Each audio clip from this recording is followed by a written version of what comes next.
Premier League is coming back. And I just want to give my very quick, short analysis of what I believe will happen this season. I say for relegation, I have Hull City, I have Ipswich, and I have Forest this time going into the relegation zone. Honestly, I have a little bit more trust in Coventry. They spent a lot of good money.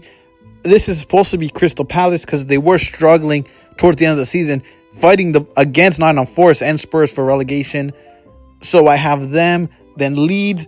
Newcastle, honestly, they lost a lot of their team. So I'm saying they're going to regress a lot, very close into the relegation battle. They have to retool now since a lot of their players got sent to bigger teams. They bought them and they're reinvesting into the youth. Everton always towards the bottom. They always fight towards relegation, but never very close. Always towards the top of the lowest.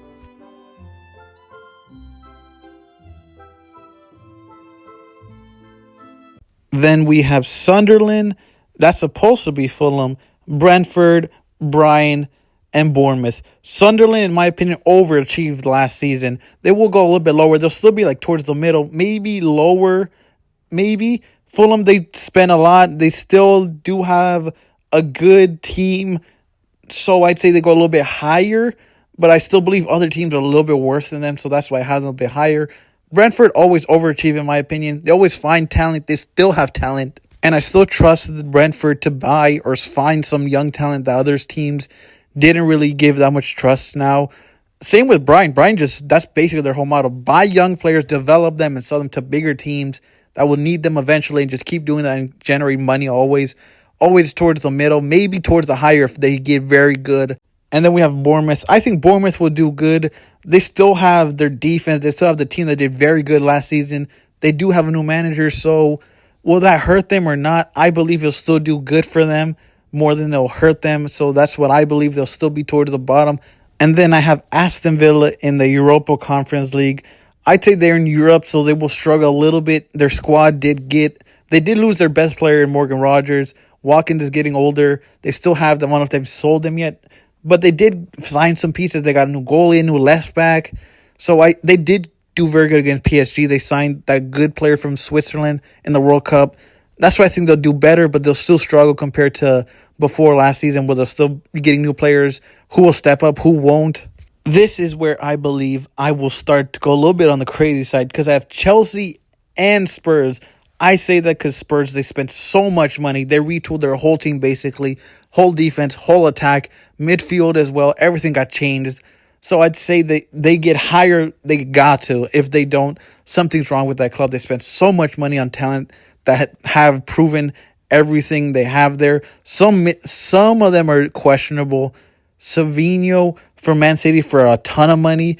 I don't understand that. Chelsea, Rodgers, they spent 100 almost. They still have Cole Palmer.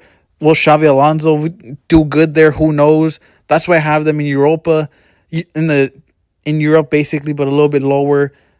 That's why I have both. And then in the Champions League spots, I have Manchester United. That I'll switch them. I was struggling between 2 and 3. I have Liverpool 3, Man City 2. Man United basically whole midfield change. Bruno's still there, so I'd say that they'll do better than what they did last season because they switched managers. So I'd still say they'll get Champions League, as other teams still are struggling as well. But I still have a little bit more faith in them and Bruno than their other teams that are adding new players, and some of them are just retooling everything.